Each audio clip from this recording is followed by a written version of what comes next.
Well, here we go. Martin Exterior's roof cam.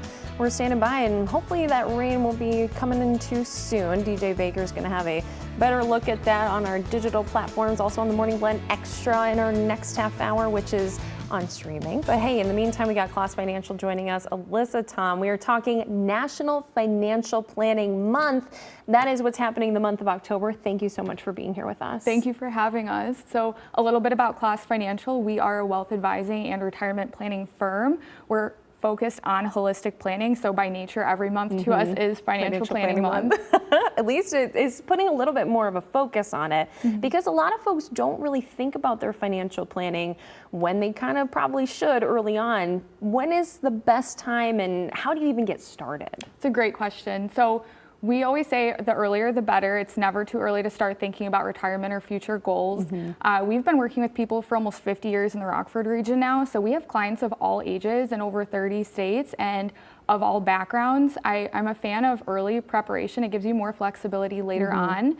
And initially in that starting out process, just having familiarity with where you are spending your funds, what your savings habits are, where those savings are going, and just general awareness of your overall savings habits. That's a really good foundation to have going into financial planning. And it's really easy to think you kind of know your finances, you check your bank account, but you don't get into the nitty gritty of where each dollar is going. Is that part of the actual planning process when you're looking at financial planning? It really is. It's a piece of the puzzle, but a lot of people get so hung up on just that area that they stop thinking about other factors, like I have a savings or I have a money market. Is that the most efficient way to accomplish the goals you set forth to conquer? Is that the best strategy for you? There's so many pieces that go into it that it's so easy to focus just on a few pieces of it that we forget to consider all of our accounts, all of our liabilities. Our liabilities are a part of it, whether that's, mortgage, car loans, just cleaning up debts in general, our insurance coverage. We sometimes forget about insurance policies. Are we covered enough, or are we overly covered? It all goes into the big pie of the plan. So it's really great how personalized you guys get with people. People might come in and have all these documents or just different fragments, but you really are great at helping people looking at the whole picture and getting them to their goals eventually and making that plan.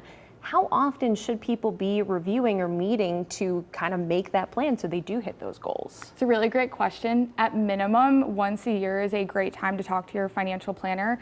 Your planner should guide you on the best cadence for you, because moving toward goals like retirement, there might be more moving pieces than normal. Life likes to throw things that are unexpected at us, like job change, unfortunately, sometimes loss of a spouse even.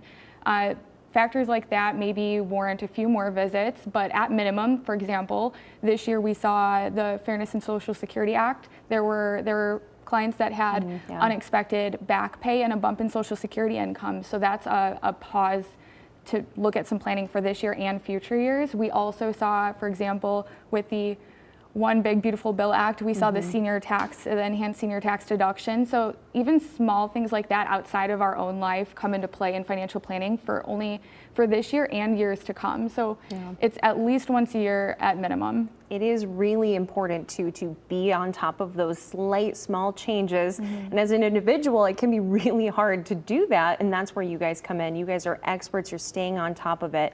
How can people best reach you to make these appointments and learn more about your guys' process? Absolutely. So klaasfinancial.com is a great place to start. We do have a lot of material and resources on there, as well as an option to connect with us on there. For example, just yesterday we hosted a quarterly webinar with 3 of the brightest minds I know in the space. I'm a little biased, but it was phenomenal. So that will be posted on klaasfinancial.com to get a flavor of what we're about. Also, you can give us a call and email us, contact us, whatever is easier for you. We work with people, like I said, over 30 states. So we meet with people phone, Zoom, in person. We love it all. That makes a big difference too with a lot of folks who maybe live in a couple of different places throughout the year, especially as we're getting closer to the end of the year. Snowbird season's almost upon us. What are some of those financial actions people should be taking and thinking about kind of before we get into holidays and New Year's and we kind of forget about everything else going on besides family and holidays. Yeah, before you pack up and leave us for the warmer states, it's a good time to think about next year if you haven't already come up with a plan for if you're taking required minimum distributions, for example. That's a big one. We still have a little time this year. I'm hoping that everybody's got that buttoned up, but planning for next year as well as any charitable gifting in mind. There's some strategies that we could look at for the following year and years to come. And then also just to be aware of, at least once a year, make sure that your portfolio is in line with what your risk tolerance is, what your long-term goals are. Like I said, things change so fast that pulse checking that is really important. There's a few moving pieces around this time, right? We just saw FAFSA opens in October, so if you're college bound or have a kid or a grandchild that's college bound, it's a good time to get on their case, to get on that so that you guys can work together to come up with a plan that works for the family. And we're also in the middle of Medicare open enrollment. That goes until December 7th. So a lot of people are thinking about that right now, absolutely. And that even your Part D, that's a factor that goes into next year's planning for you. So a lot of little boxes to check. That's why you have a good financial advisor to help guide you along the way. Absolutely. Well, thank you so much for being here with us, Alyssa. And if you have more questions, Klaas Financial would love to talk with you, help you either whether it's just education or making a plan. You can go to klaasfinancial.com or give them a call. The phone number is right there on your screen for them. Thanks again, Alyssa. Thank you, guys. We'll be right back.